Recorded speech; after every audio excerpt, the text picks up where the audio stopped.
Okay, so first of all, before we get into Giannina and Damian and Kelly and Kenny, I wanted to tell you guys that I am aware that this video is going to be coming out on the 5th of March, which is the day we get the reunion. I know. But I am not going to watch the reunion until we watch it together live.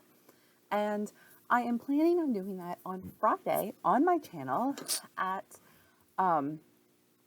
7 p.m. Central Standard Time.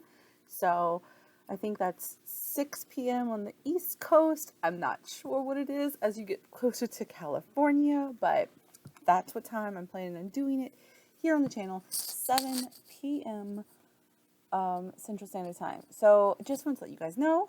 Also, if you check out the description box for this video, there is a link, and that link will take you to a bingo card, a reunion bingo card. Now, when you get there, it's going to take you to a very specific card, but if you want your own randomized card so that you're playing yourself, you just click new card. It'll it'll randomize the card, so you'll have a different one than the one I'm playing with or other people are playing with. So yeah, follow that link, press the card, and you'll get a little bingo card if you want to play reunion bingo with us. And I have to say thank you to Oik Mama, Oekmama, a subscriber who is amazing, and we have great conversations in the comments. So hey, join us, leave a comment, a like, a subscribe. Yeah, come on, follow along. We're going to do other shows. We're going to have so much fun. But yeah, reunion bingo is happening. So if you're interested and you want to be there live, great. If you can't make it, or if you don't want to come to the live, I am still going to do a recap of the reunion this weekend, but I am going to watch it for the first time while streaming here with you guys. Just saying. Now, on to the video. When last we left Giannina and Damian, they were at the altar. Giannina had already said she did and she would, and we were waiting in anticipation for Damien. And he is giving her this look. It's very like sad and distressed, and he says, I don't, right? Now, standing at the altar, he says, you're not ready. You keep saying you are, but you're not ready. She's very upset, obviously, and she kind of is like, nope, I'm just done. I'm done with this. She leaves, takes off running. She confirms for us that she is the bride who tumbles and gets a grass stain on her cute little skirt, and she is just booking it, right? She bounces right back up and just keeps on going, and Mama Milady is following her. Poor Mama Milady is not the person she didn't sign up for this, but she is hauling butt trying to catch up with her daughter. She finally catches up with her, and she is just tearing and crying and crying and crying, and she's like, you should have said no, it should have been the opposite way, now your heart is so broken, and Giannina, like, is almost instantaneously very self-contained and is like, I'm okay, it's okay, don't cry. So we have a moment here where we see Giannina is in a very hurt, shocked, upset state, but she's holding it together for the adult in her family. And I do want to say that there have been several times that I've been kind of like, what is going on? Like this girl kind of, her effect is kind of weird. And definitely some of that is probably reenactments, like having to re-record scenes. It's also probably the cameras being on them. And then finally, I believe it might just be personality. If she says that in her family they fight, they have always fought a lot, and it's been loud and like a ruckus. She says that in one of the shows. So I'm thinking that if she witnessed adults that were extremely volatile, which is where she learned to yell and get loud, but at the same time, if there had to be like a voice of patience and calm, and she had to be that, it might be why she seems a little bit removed from things and extremely like blank. It is something that kids learn. I was in a slightly volatile home, and it is something you learn. It's just to like fade out, stay very calm, because if you're getting in a ruckus when somebody else is, like, or really upset when somebody else is, it's not a good situation. So children who grow up in those environments do sometimes learn to be very turned off and very blank. And so I'm wondering if some of that's what you're seeing, because when she's arguing with Damien, and he's almost like a safe space because he doesn't get loud. She's able to kind of get boisterous, but when confronted with her mom being extremely upset and, emotional, she became very chill. So they go back and, well, while they're crying outside, Damien's having conversations with his friends. Oh, she wasn't ready. She said all the right things, but I just couldn't. It would have been the most selfish thing of me. That's so ridiculous, really, truly. He says he cares and he's hoping it's not over and that she can see that this was the best thing for them, but that's where we are. Giannina comes back in. She's like, let's talk. Sit down. Sit down. Puts a chair out. That's the thing. She's very dramatic, very over the top. But then it's almost like her actions and her words don't match the energy she brings. So while she's like, okay, sit down, and she's getting the chairs, it's something that most people would be extremely passionate during, and she just doesn't seem that passionate. I really think it's just a connection to the camera that's probably missing, because I like this little girl, and in interviews she seems completely genuine. So I think that after interviews, not the one-on-ones in the show, I think that there's something happening here that is just not connecting with the camera. So she sits him down to try to, she's like, you want to talk? Let's talk. And then she gets upset by what he says and she bounces up and she's like, you know what? I pushed you away. And you just kept coming back, You fought for me just to do this. So she's feeling very much like, dude, you set me up and you let me down. And she's done. She leaves and he's like, walk away. What is she supposed to do? You just didn't marry her. She kind of has to walk away. She's supposed to sit all day and just sit there and be in the moment. She walks away. It's over. There's no wedding. The show's done. The end, right? So she walks away, and that is the end of Giannina and Damien. Like I said, there have been some interviews. I think they're back together. Now look, I'm not reading spoilers. Some of you are dropping them in my comments, and there I read them. I haven't read anything that either confirms that they're together or not, but in the interview from Entertainment Weekly, I definitely got the vibe. They seem very happy. Also, in a lot of the interviews, you'll get like Amber and Barnett, Lauren and Cameron, who are like America's couple, and Giannina and Damien are doing like press together like couples. So if they're not together, they're certainly not angry still. She seems very warm in the interviews together. You guys, I'm going to go on record.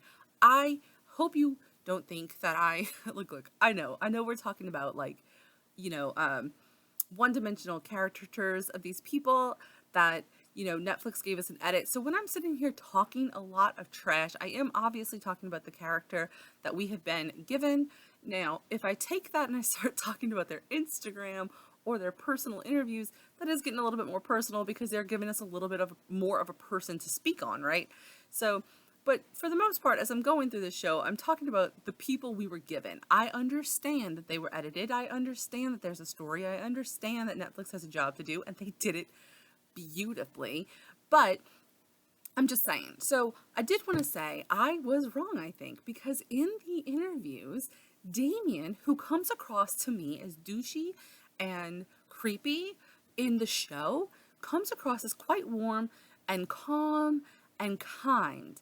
And Giannina, who came across very disconnected and overacted almost, comes across as extremely genuine and sweet. So two really quick points also that they made in the Entertainment Weekly interview was that, one, Damien is saying, he expresses that he feels like not a lot of their pod story was told, and I mentioned that about this couple in particular, that it felt like out of nowhere. It felt like, oh look, they spoke and now he's asking her to marry him with a bow tie in a box, and she's like, no, get up.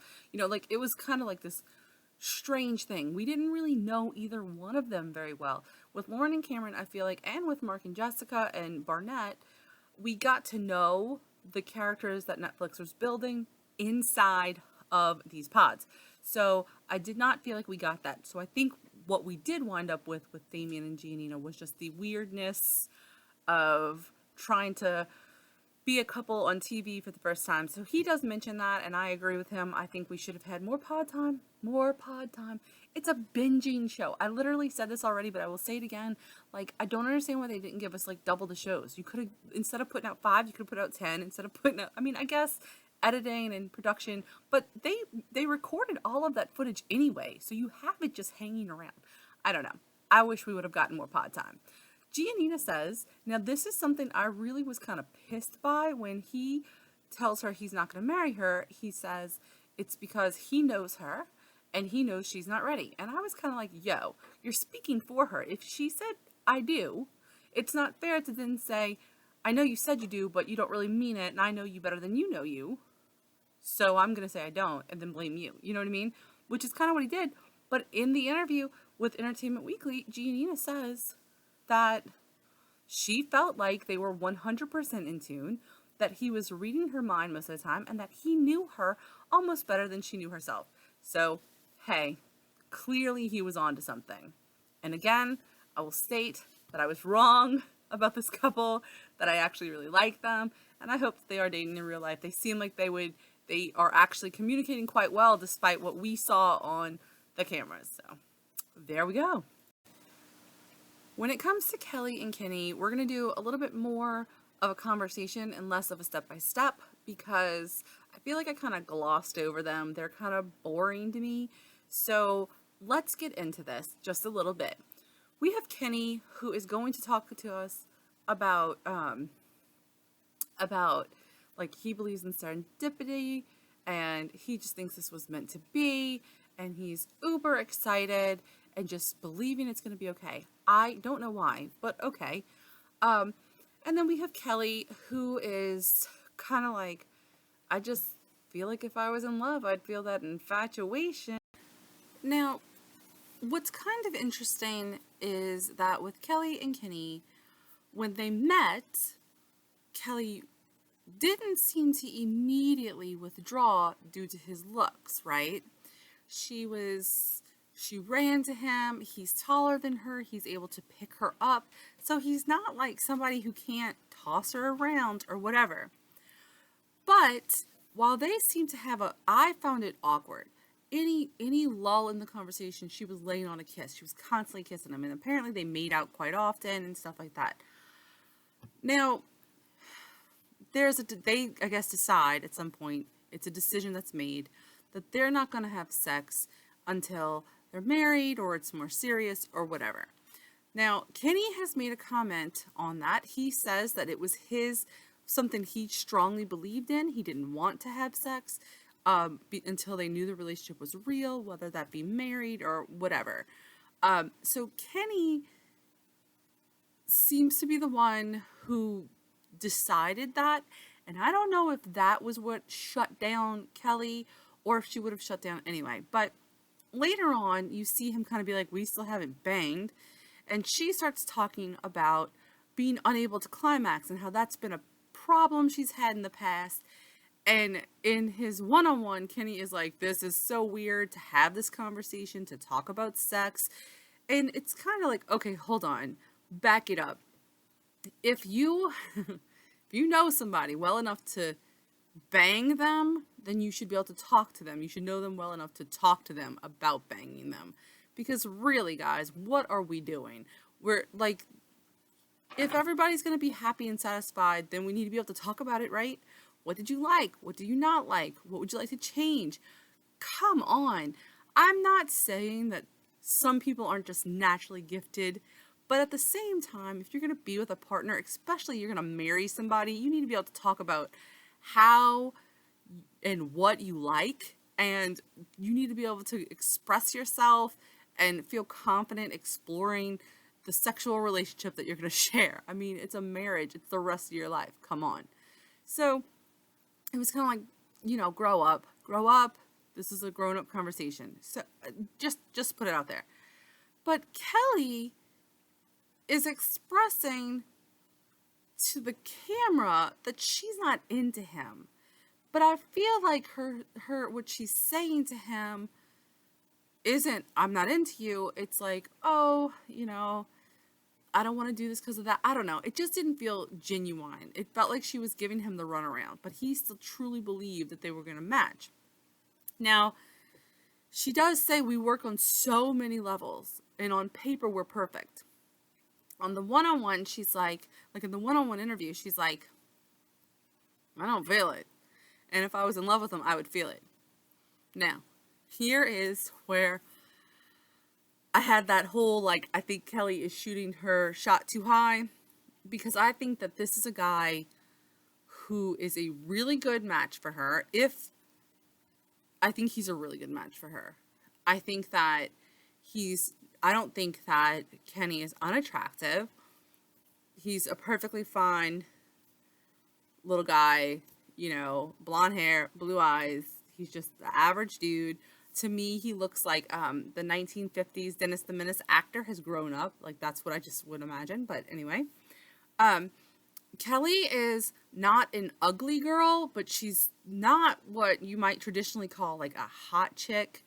And she has expressed some insecurities with her body and stuff like that. And I feel like this is a guy who would love her, support her, and take care of her, and really be there. He was willing to give her all access to his internet, and to his social media and his phone. He was willing to deal with like the rules, like put the phone down at a certain time before bed. Like he has been just okay. And I think that Kelly might be your friend who really wants to be in a relationship and says she wants a nice guy, but then when she gets one, she's not happy because he's too vanilla. I think that might be what's going on here, right? So of course, he is still expecting that fairy tale marriage, and she is like, no, I can't do this. And she is so cut and dry with it, I don't even know.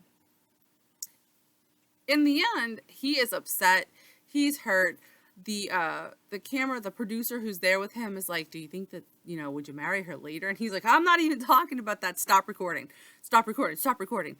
It is always interesting to me when people go onto TV shows and then they're like, get that camera out my face.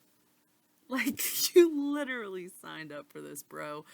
You want them to stop recording now because it didn't turn out your way, but come on, So I heard a little rumor, and I think it came from Grace Report, that Kelly and Kenny weren't even supposed to be on the show, that they were kind of substituted in when Carlton and Damien imploded. Kelly and Kenny might have just been an afterthought, which is probably why there was not really a lot of story there. To me, they practically didn't exist. I always forget about them. They practically didn't exist. So, all right, guys, like, comment, subscribe. I love having conversations with you guys in the comments.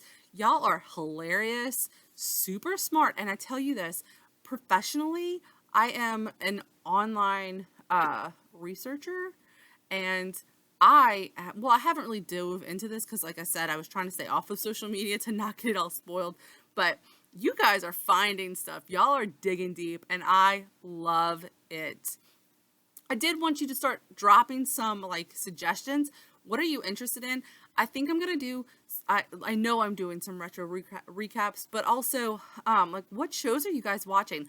I watch almost all of the dating shows, like 90 Day Fiance, and I watch like I watch The Bachelor and The Bachelorette here and there. Kind of depends on the season.